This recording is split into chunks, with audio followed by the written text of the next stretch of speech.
मैं डॉक्टर पंकज कुमार मिश्र आप लोगों के सामने एक बार फिर से मृच्छकटिकम के 8वें अंक को लेकर के उपस्थित हूँ।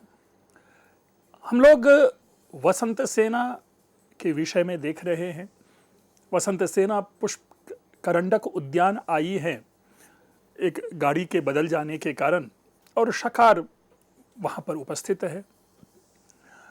वसंत सेना डरी हुई है, वह विट से रिक्वेस्ट करती है, निवेदन करती है कि किसी तरह शकार से उसे बचा लो। विट शकार को एक मिसगाइड करने की कोशिश करता है और वो कहता है कि भाई गाड़ी से बैठ के क्या चलना, चलो हम लोग पैदल निकलते हैं, इस पुष्प करंडक उद्यान से उज्जैनी ही पहुंचना है, पैदल चले जाएंगे। शकार कहता है पैदल जाने से क्या फायदा, तो विट कहता है कि भाई पैदल चलोगे तो एक तरह से व्यायाम हो जाएगा, और जो इतनी दूर से गर्मी में धूप में ये बैल आए हैं, इन बैलों को भी आराम विश्राम मिल जाएगा।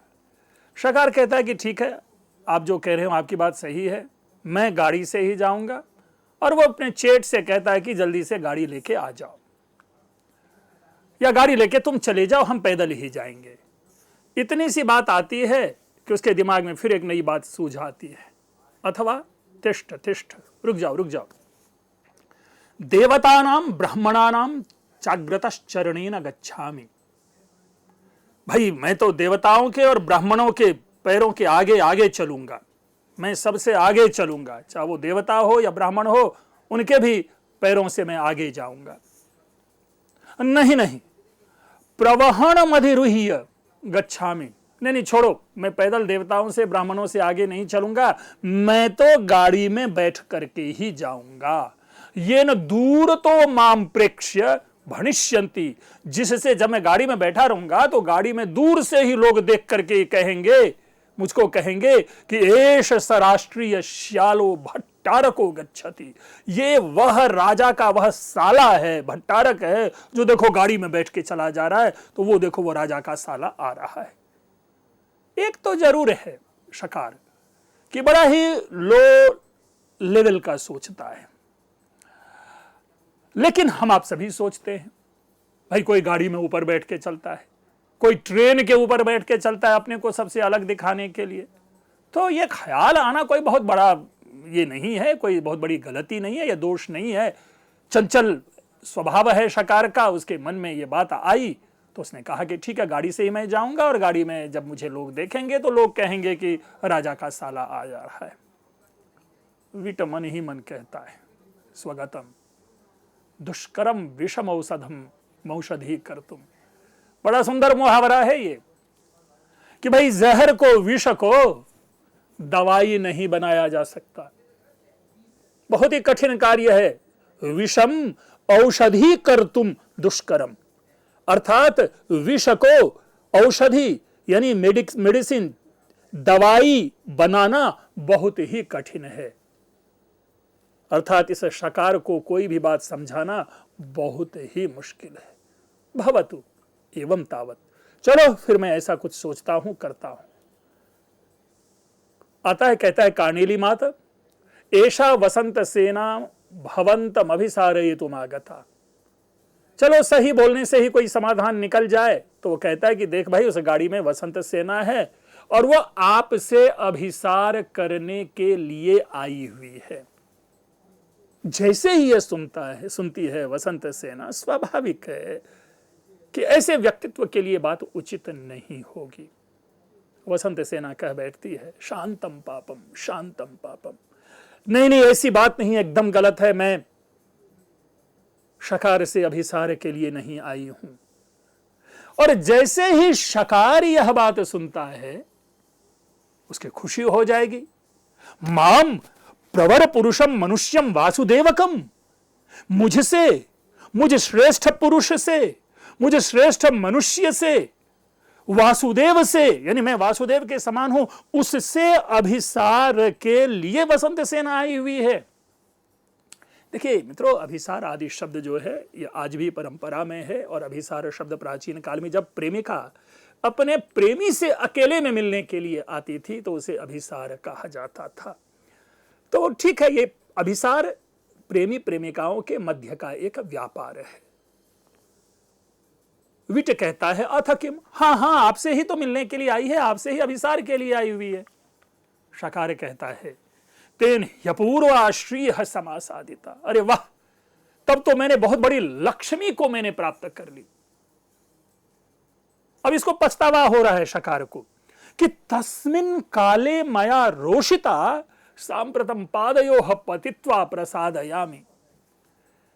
तस्मिन काले, बारिश का मौसम था, प्रथम अंक की बात स्मरण कर रहा है कि अरे उस समय मैंने इनको काफी क्रुद्ध किया था, परेशान किया था, मैंने अपमान किया था वसंत सेना को, लेकिन अब आज चूंकि यहां पर आई हुई है तो मैं इनके पैरों में गिर करके क्षमा मांग लूंगा और इनको मैं प्रसन्न करूंगा। मित्रों देखें, अगर ऐसा व्यवहार है, अगर ऐसी सोच है, तो कोई भी प्रेमी गलत नहीं होता। हर प्रेमी को अपनी प्रेमिका को प्राप्त करने का समान अधिकार है, चाहे वह रावण हो या वो दुष्यंत हो। प्रणय जगत में हर व्यक्ति को समान अधिकार है। उसमें व्यक्तित्व नहीं देखा जाता, उसमें एक व्यक्ति को देखा जाता है जो प्रेमी रूप में है और एक व्यक्ति जो कि प्रेमिका रूप में है। तो शकार का मन यदि वसंत सेना के प्रति है और वसंत सेना के प्रति शकार के मन में यह पछतावा है, तो यह वाक्य जो है सम्मान पूर्वक वाक्य है, सम्मान योग्य वाक्य है। वाह, तब तो मेरे घर लक्ष्मी आई हुई है, क्यों नहीं कहेगा। अब वो याद करता है कि अरे मैंने उस समय तो बहुत इनको मैंने सताया था, बहुत परेशान किया था, अब मैं उन सारी परेशानियों के लिए मैं क्षमा मांगूंगा, उनके पैरों पर गिर करके मैं क्षमा मांगूंगा। और हमारे यहां प्रेमिकाओं का अनुनय विनय इसी प्रकार किया जाता है। और प्रेम जगत में प्रेमिका न रूठे और प्रेमी उसे न मनाए तो वो प्रेम कैसा। तो शकार भी उस कोमल भावना से अभिभूत है और कहता है जाकर के मैं उस वसंत सेना के पैरों पर गिर करके वसंत सेना को प्रसन्न करूंगा। विट भी समर्थन करता है, साधु अभिहितम, तुमने बड़ी अच्छी बातें कही, बहुत सुंदर बात कही। एषः पादयो पतामि, और ऐसा कह के शकार वसंत सेना के पैरों पर गिर जाता है। यहां तक ठीक है, लेकिन दूसरी ओर प्रेमिका के हृदय को भी देखना है कि प्रेमिका उस व्यक्ति को, जो व्यक्ति उसके चरणों पे गिर करके क्षमा मांग रहा है, उसे प्रसन्न कर रहा है, अनुनय विनय कर रहा है, वह उस प्रेमिका के हृदय में है कि नहीं। और स्वाभाविक है कि वसंत सेना शकार को पसंद नहीं करती है। शकार मातः अंबिके शृणु मम विज्ञप्तिम, उनके पैरों पर गिन करके हे माता, हे अंबिके, सुने मेरी बात को, आप सुनिए जो मैं आपसे निवेदन कर रहा हूं। एष पतामि चरणयोर विशाल नेत्रे हस्तांजलिम दश नखे तव शुद्ध दंति यत्तव मयापकृतम मदनातुरेण तत्क्षामितासि वरगात्रि तवास्मि दास। प्रेम में हर प्रेमी प्रेमिका का दास होता है। आप पढ़ेंगे कुमार संभवम के 5वें सर्ग में अंतिम में भगवान शिव पार्वती से कहता है कि तवास्मि क्रीत दासोस्मि, भाई मैं आपका खरीदा हुआ दास हूं। इसीलिए एक प्रणय ही एक ऐसा व्यवहार है जहां तो ना तो जन्म, न जाति, न उम्र, न पद, न धन, न दौलत, कुछ भी नहीं देखा जाता। लेकिन फिर भी जो प्रेमी है वो प्रेमिका के अनुनय विनय के लिए अपने को सदैव अपनी प्रेमिका से नीचे बनाए रखता है। शकार भी कर रहा है, और शकार के इस प्रणय में एकदम निष्कलुष जो पंक्ति है, जो पंक्ति भाव निकल कर आ रहा है, वो निष्कलुष है। ये अलग विषय है कि यही शकार अभी वसंत सेना की हत्या करेगा, वसंत सेना का मर्डर करेगा, सो कॉल्ड मर्डर। अपनी तरफ से वसंत सेना को शकार मार देता है, ये अलग बात है कि उसकी पूरी तरह से जान नहीं जाती, उसकी सांस चल रही होती है, क्योंकि कोर्ट में केस चलना शुरू हो जाता है वसंत सेना की हत्या का। अस्तु, लेकिन प्रेम में जो ये पंक्ति है, इनको जरा हम लोग ध्यान से समझते हैं। विशाल नेत्रे, हे चौड़ी बड़ी आंखों वाली, एष पतामि चरणयोः, ये मैं आपके चरणों पर गिर रहा हूं। हे बड़ी बड़ी सुंदर आंखों वाली, मैं आपके चरणों में गिर रहा हूं। हस्तांजलिम दश नखे तब शुद्ध दंतिम, हे शुद्ध दांतों वाली, सुंदर दांतों वाली, अनार के दाने की तरह शुद्ध सुंदर दिखने वाले दांतों वाली। दश नखे हस्तांजलिम, अपने 10 नखों वाले जो ये हाथ हैं, 10 उंगलियों वाले हाथ। यत तब मयापकृतम मदनातुरेन, यानी काम के वश में मैंने जो तुम्हारा कभी अहित किया था, तत्क्षामितासी, उसको क्षमा कर दो। वरगात्री, हे सुंदर शरीर वाली, तवास्मि दासः, मैं तुम्हारा दास हूं। इस शकार को देखने के बाद, शकार के इस संवाद को सुनने के बाद कोई नहीं कह सकता कि शकार जो है एक दुष्ट जन है और यह शकार डोल्ट है। क्योंकि डोल्ट व्यक्ति जो होगा, मूर्ख व्यक्ति जो अभी ये बोल रहा था कि कौवे तुमको खा जाएंगे और श्रृगाल चले जाएंगे, या ऊट पटांग जो बातें बोल रहा था, इस पद्य में किसी भी प्रकार की ऊट पटांग बातें, उल्टी सीधी बातें नहीं है। एकदम सटीक, स्ट्रेट और प्रेमी हृदय से निकलने वाले जो स्वर हैं, वो स्वर यहां पर शकार प्रस्तुत कर रहा है वसंत सेना के लिए। हाँ, ये अलग बात है कि अभी वसंत सेना इसको पैर मारेगी, पैरों से अपमान करेगी आदि है, उसकी चर्चा होगी। विलेन है वो शकार, उसमें कोई दोष नहीं है। मैं तो केवल शकार के व्यक्तित्व परिवर्धन को लेकर के प्रश्न उत्पन्न करता हूं कि नाटककार ने एक चरित्र में कॉन्टिन्यूटी नहीं रखी। जो एक श्रेष्ठ विलेन हो सकता था, उसको एक फुहर कॉमेडियन बना करके छोड़ दिया है। वसंत सेना गुस्से से कहती है, अपेहि अनार्य मंत्रयसी, अनार्य मंत्रयसी, दूर हट जा। गुस्से में क्रोध करती है, दूर हट यहां से। अनार्य, मेरे से बात कर रही हो तुम।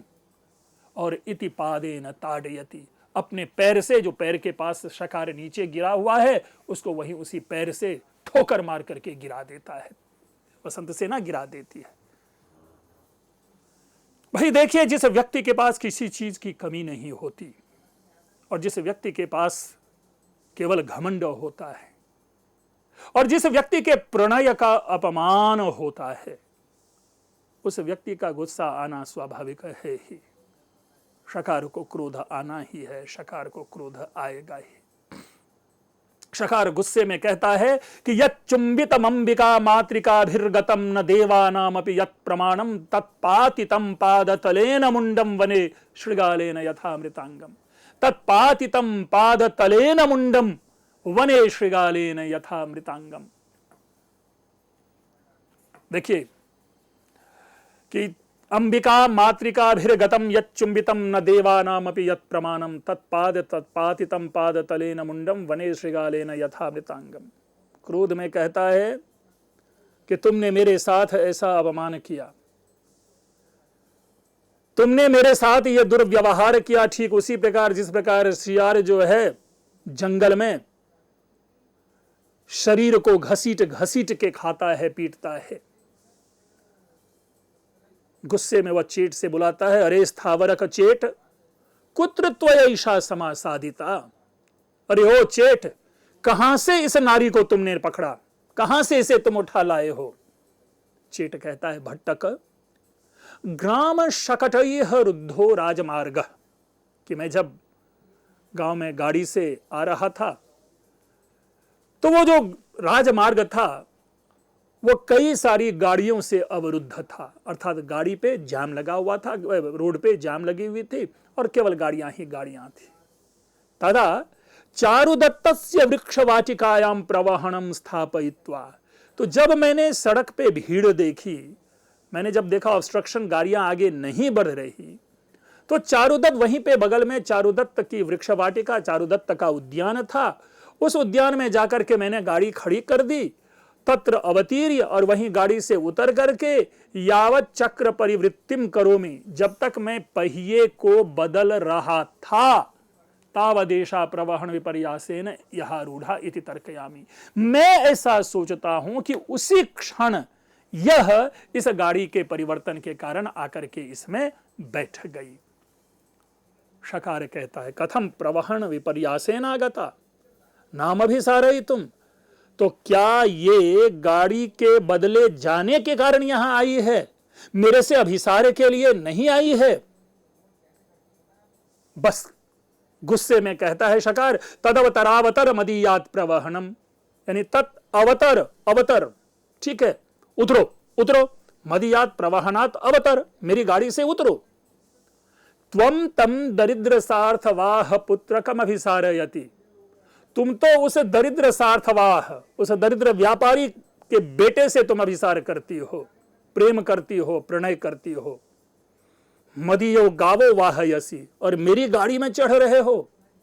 तद अवतर अवतर, जल्दी उतरो गाड़ी से, जल्दी उतरो गाड़ी से।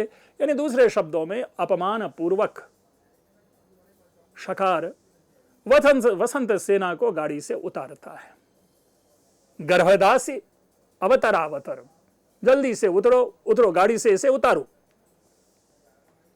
वसंत सेना कहती है मन ही मन तम आर्य चारुदत्तम अभिसारयसि इति यत् सत्यम अलंकृतास्मि अमुना वचनेन, अर्थात शकार ने अपनी बातों से एक सत्य बात अलंकार रूप में तो जरूर निकाली कि मैं उस आर्य चारुदत्त से अभिसार करती हूं, प्रणय करती हूं, प्रेम करती हूं, और अभिसार के लिए उनसे मिलने आई हो।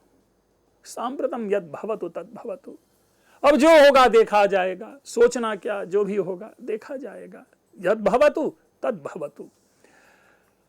शकार कहता है एताभ्याम ते दश नखोत्पल मंडलाभ्याम हस्ताभ्याम चाटुशत ताडन लंपटाभ्याम कर्षामि ते वरतनु निज यानकात केशेषु बालिदयितामिव यथा जटायु। अब देखिए कह रहा है कि देखो ये हाथ, दश नखोत्पल मंडलाभ्याम, यानी कमल के समान, कमल के पत्ते के समान 10 उंगलियों वाले ये हाथ, इस हाथ से, और किस हाथ से, जिससे मैंने सैकड़ों प्रकार से चापलूसी करने वाले लंपटों की मैंने पिटाई की, उस हाथ से हे वर तनु श्रेष्ठ अंगों वाली, ते निज यानकात कर्षामि, मैं अपनी गाड़ी से तुमको वहां से खींचता हूं, गिराता हूं, निकालता हूं। ठीक उसी प्रकार जिस प्रकार केशेषु बालिदयितामिव यथा जटायु, जिस प्रकार जटायु ने केश पकड़ के बाली की पत्नी को उतारा था। अब नीचे की पंक्ति उतनी जरूरी नहीं है, वही वो शकार को डोल्ट सिद्ध करने के लिए नीचे का वाक्य दे दिया कि कहां तो बाली और कहां जटायु, दोनों में कहीं भेंट नहीं, लेकिन एक उपमा उपमेय संबंध बना करके हास्य उत्पन्न करने के लिए यहां पर इसे दे दिया गया है। मूल इस पंक्ति का भाव यही है कि मैं अपने उन हाथों से, जो हाथ मेरे कमल के समान दिखने वाले हैं, और जिन हाथों से मैं चाटुकारों की, लंपटों की पिटाई करता रहा हूं, उसी हाथ से मैं उस यान से तुमको मैं निकालता हूं, खींचता हूं। विट कहता है, बड़ी सुंदर पंक्ति है, बड़ा सुंदर श्लोक है, परीक्षाओं में व्याख्या आदि के लिए ऐसे पद्यों को पूछा जाना चाहिए। अग्राह्या मूर्धजे श्वेता स्त्रियो गुण समन्विता, कह रहे जो स्त्री गुण से युक्त हो, स्त्री के गुणों से युक्त हो, ऐसे स्त्रियों को बाल को, ऐसे स्त्रियों के बाल को नहीं पकड़ा जाना चाहिए। अर्थात किसी भी व्यक्ति के द्वारा स्त्रियों के बाल से, स्त्रियों को बाल पकड़ के नहीं खींचा जाना चाहिए।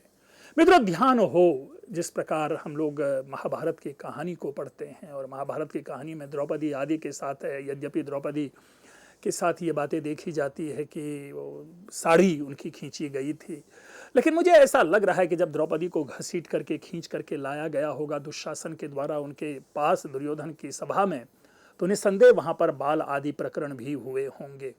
तो खैर इसी प्रकार हमारे समाज में ऐसा देखा जाता है कि स्त्रियों के भी बाल पकड़ के खींचे जाते हैं दुर्भावनावश। यहाँ पर भी विट एक बड़ा सुंदर सामाजिक संदेश देता है। जो श्रेष्ठ स्त्रियां होती है, गुणों से युक्त स्त्रियां होती हैं, उनको कभी भी बाल पकड़ के नहीं पकड़ा जाना चाहिए, बालों से नहीं पकड़ा जाना चाहिए। और तब देते हैं कि न लताह पल्लव छेद मरहंती उपवनोद्भवाः, कह रहा उपवनोद्भवाः लताः, यानी बगीचे में जो उत्पन्न हुए जो कोमल लताएं होती हैं उनके पत्ते को नहीं तोड़ा जाना चाहिए। बड़ा सुंदर है, अर्थात स्त्रियां कोमल तत्व है, स्त्रियों के बाल कोमल होते हैं, इसलिए स्त्रियों के बाल को नहीं खींचा जाना चाहिए। ठीक उसी प्रकार जिस प्रकार जंगल में निकली हुई लताओं के पत्ते नहीं तोड़े जाते, क्योंकि वह उसका सौंदर्य है, वही उसका सर्वस्व है। तदुत्तिष्ठत्वम अहमेव अहमेनाम अवतारयामि वसंत सेने अवतीर्यताम।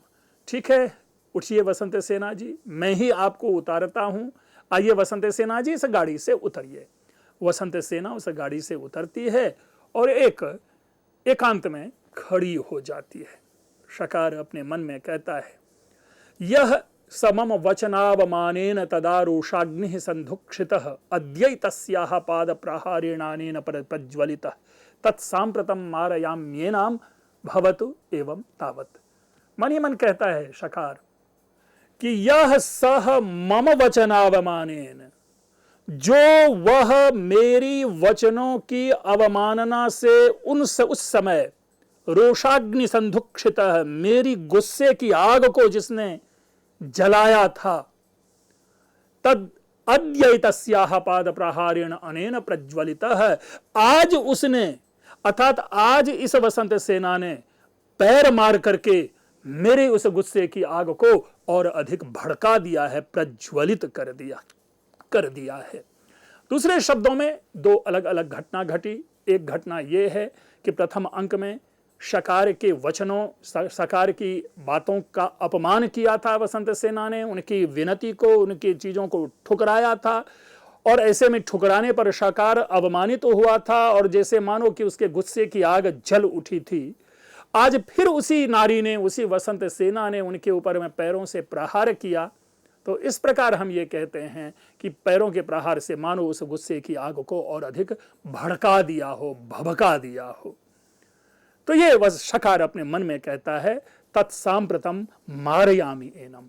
और इस घटना के बाद शकार अपने मन में एक दुर्भावनावश एक बड़ा ही खराब निर्णय ले लेता है, और वह निर्णय यह है कि अब मैं इसको मारूंगा, यानी इस वसंत सेना की हत्या करूंगा, इस वसंत सेना का वध करूंगा। भवतु, खैर कोई बात नहीं, एवं तावत, चलो तो हम इस प्रकार करते। और मन ही मन सोचता है, और सोचने के बाद अचानक वह विट को संकेत देता है। विट को कहता है, भाव यदि छसि लंब दशा विशालम प्रावारकम सूत्र शतैर युक्तम मांसम च खादितुम तथा तुष्टिम कर्तुम चुहु चुहु चुक्कू चुहु चुहु इति। कह रहा, यदि छसि लंब दशा विशालम प्रावारकम सूत्र शतैर युक्तम मांसम च खादितुम तथा तुष्टि कर्तुम। अब ये यदि तुम चाहते हो तो, है ना, यदि छसि क्या कि लंब दशा विशालम प्रावारकम सूत्र शतैर युक्तम, कि अगर तुम हजार सैकड़ों प्रकार के धागे से बने हुए चादर या कपड़ा, विशाल कपड़ा तुम लेना चाहते हो, मांसम च खादितुम, और मांस खाना चाहते हो, और उसी प्रकार अगर तुम अपने को प्रसन्न करना चाहते हो, यानी चूहू चूहू चुक्कू चूहू चूहू ये ध्वनि है, यानी मांस खाते समय मुंह से जो आवाज निकलती है उस आवाज का यहां पर यह अनुकरण है। ऐसे खाते हैं ना, तो वही वो ध्वनि है, चूहू चूहू का मतलब वही ध्वनि है। ऐसे करके खाने की अगर ध्वनि से तुम अपने को प्रसन्न करना चाहते हो, मांस खाना चाहते हो, तो विट कहता है ततः किम, तो फिर क्या? शकार कहता है मम प्रियम कुरु, मेरा एक प्रिय काम कर दो। मित्रों, अब वो प्रिय काम क्या है और वो किस ओर शकार का मन जा रहा है, निसंदेह है ये विट को कहेगा कि जाकर के तुम वसंत सेना की हत्या करो। तो आगे ये पूरी की पूरी अभी पृष्ठभूमि बनाई जा रही है। जिस प्रकार आज भी सुपारी देकर के मर्डर करवाए जाते हैं, उसी प्रकार मानो विट को शकार सुपारी दे करके वसंत सेना का मर्डर करवाना चाहता है। क्या होता है, इस समग्र विश्लेषण को हम अपने अगले व्याख्यान में समझने की कोशिश करेंगे। अभी तक आप लोगों ने ध्यानपूर्वक सुना, आप लोगों का बहुत बहुत धन्यवाद।